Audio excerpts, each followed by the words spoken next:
Įprastą, pilką dieną, netoliese esančioje miestelio bibliotekoje, prie seno medinio stalo sėdėjo Eleonora, rankose laikydama žymeklį ir tyliai sklaidydama neseniai gautą dėžę su archyviniais dokumentais. Lietus tyliai barbeno į aukštus langus, dulkės šoko savo šokį virš lentynų, o žmonių beveik nebuvo, kaip ir daugelyje dienų.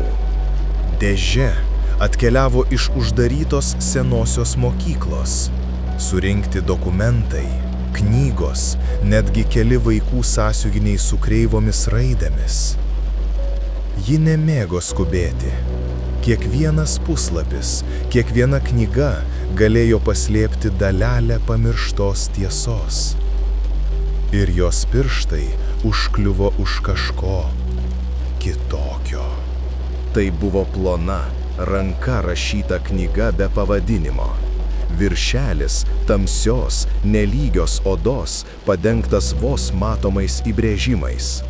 Ji atsargiai atsivertė pirmąjį puslapį. Užrašai neryškus, kai kurie išblukę, kai kurie parašyti senovinę, sunkiai atpažįstama kalba, kuri priminė pamirštus dialektus, persipynusius su mistiniais ženklais ir ritualiniais simboliais. Tai nebuvo jokio oficialaus archyvo dalis, labiau priminė asmeninį rankraštį, perduotą per rankas. Ji versdama lapus sustojo ties vienu piešiniu. Tamsus miškas, rūkas ir troba, tiesiog stovinti viena tarp medžių, iškreiptų proporcijų, langai be šviesos, durys užvertos, bet kažkuo gyvos. Po piešiniu parašyta: durys, kurios lieka atviros, laukia kitos, kuri jas peržengs. Eleonora sustingo. Ta troba ji pažino. Ne iš knygų, ne iš nuotraukų. Jis stovėjo ten vaikystėje, kai dar buvo gyva jos motina. Kartu visa šeima ėjo į mišką uogauti. Ir tėvas, pastebėjęs seną trobą, tyliai pasakė: ten neiname, jei durys užvertos, jos tebemiega. Dži tada nesuprato, o dabar šie žodžiai sugrįžo ir aidi jos galvoje. Jos širdis pradėjo plakti greičiau iš susijaudinimo. Ši knyga nebuvo paprasta ir ji rasta neatsitiktinai. Nuo to vakaro Eleonoros miegas tapo neramus. Naktimis ji pabusdavo tiksliai 3 valandą, tarsi kažkas ją žadintų. Langų stikluose atrodė, lyg šviesa vos pastebimai virpėtų, ne nuo žibintų, nuo kažko giliau. Gal tai tik nuovargis, o gal seniai pamiršti žodžiai nebuvo tik pasakos. Knyga nebepalikdavo jos ramybėje. Ji buvo visada šalia, prie lovos, ant stalo, rankinėje. Puslapiai kartais atrodydavo pasikeitę. Kitą dieną bibliotekoje užėjo 2 pagyvenusios moterys, nuolatinės skaitytojos. Jos kalbėjo ne apie knygas, o apie Domą, vyrą, kuris prieš savaitę dingo be žinios. Sako, į kažkokią trobą išėjo, kažkur miške. Kur? Į tą miško pusę, link ežero su mažomis salelėmis. Turite omenyje ten, kur tos moteris būdavo deginamos? Eleonora apsimetė, kad negirdi, bet kiekvienas žodis kirtosi su jos mintimis. Domas tai buvo jis, tas vardas, kuris buvo paminėtas knygoje. Kažkas sujudo jos viduje. Vakare, namuose, ji atsivertė paskutinį knygos puslapį. Ten buvo žemėlapis, senas, be mastėlio, bet vienas taškas buvo aiškiai pažymėtas kryželiu tarp pelkės ir ežero. Lygiai ten, kur jos tėvas kartą pasakė: jei durys užvertos, jos tebemiega. Žvilgsnis nukrypo į tamsų langą, o jos atmintyje silpnai švietė senos trobos langas, lyg kažkas joje kvėpuotų. Miestelio žmonės ir toliau ją apkalbinėjo. Viena kolegė, išvydusi ją su knyga rankose, pašnibždėjo kitai: Matai, vis dar su savo raganavimais. Ji viena ir tikriausiai išprotėjo. Bet Eleonora nekreipė dėmesio. Ji žinojo, ką daro. Tik vienas klausimas kirbėjo jos galvoje.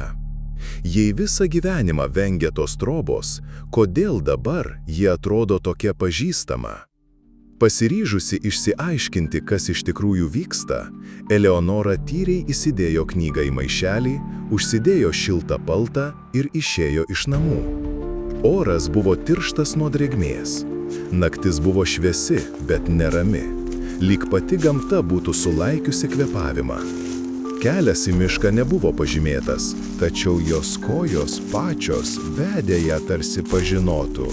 Per krūmokšnius, žoles, šlapias samanas, į tą pačią vietą, kurios ji niekada neužmiršo, bet bijojo pripažinti. Trobos kontūrai lėtai išnyro iš rūko. Troba stovėjo taip, kaip ji ją prisiminė. Sena, apkerpėjusi, užmiršta. Bet šįkart visos durys buvo pravertos, vos per sprindį. Eleonora sustojo. Nuo slenksčio dvelkė ne tik drėgmė, tarsi iš jos kas stebėtų, lyg pati troba būtų palikta ne žmogaus, o kažko, kas žino, kas ateis. Ji švelniai pastūmė duris ir žengė žingsnį per slenkstį. Viduje buvo šalta ir tamsu, bet akys greitai priprato. Troba atrodė apleista, bet netuščia. Ant stalo apverstas puodelis ir išblukusi senelės nuotrauka.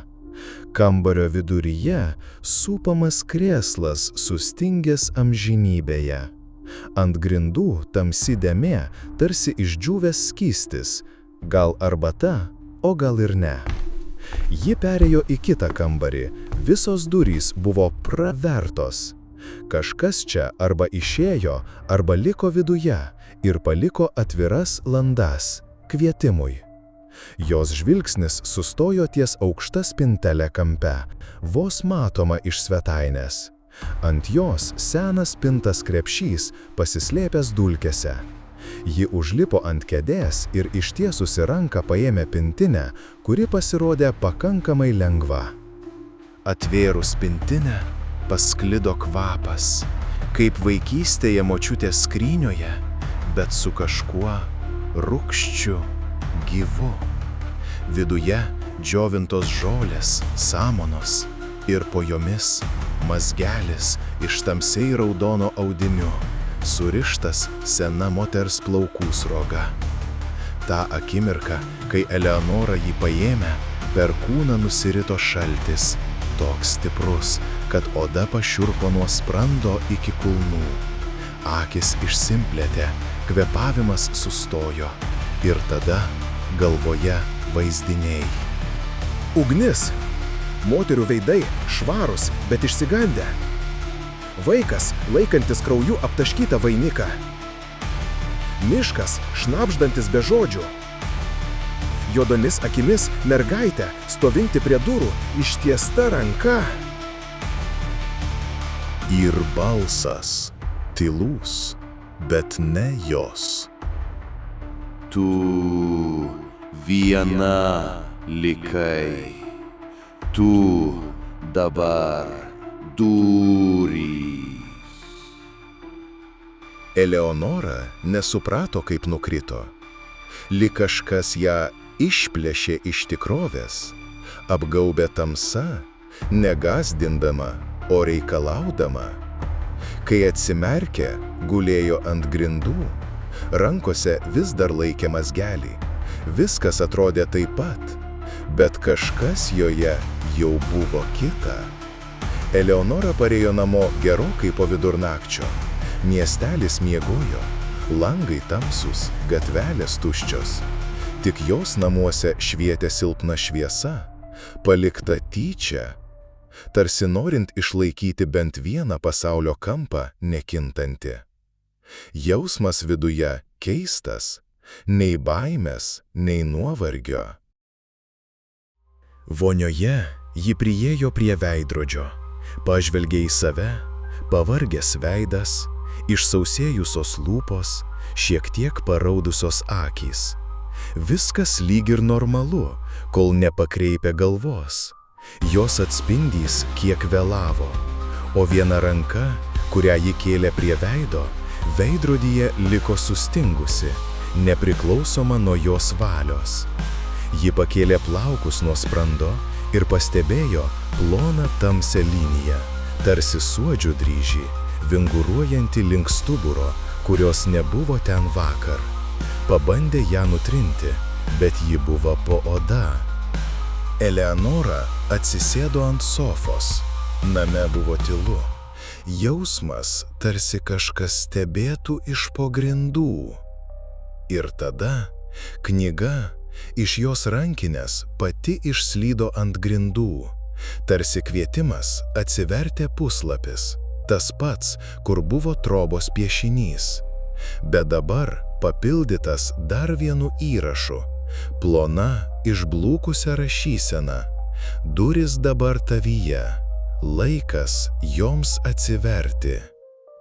Eleonora ilgai sėdėjo tamsoje, jos akys nemirksėjo, ir tai, kas kadaise buvo tik troboje, dabar peržengė slenkstį, ir ji tai priėmė kaip tiesą.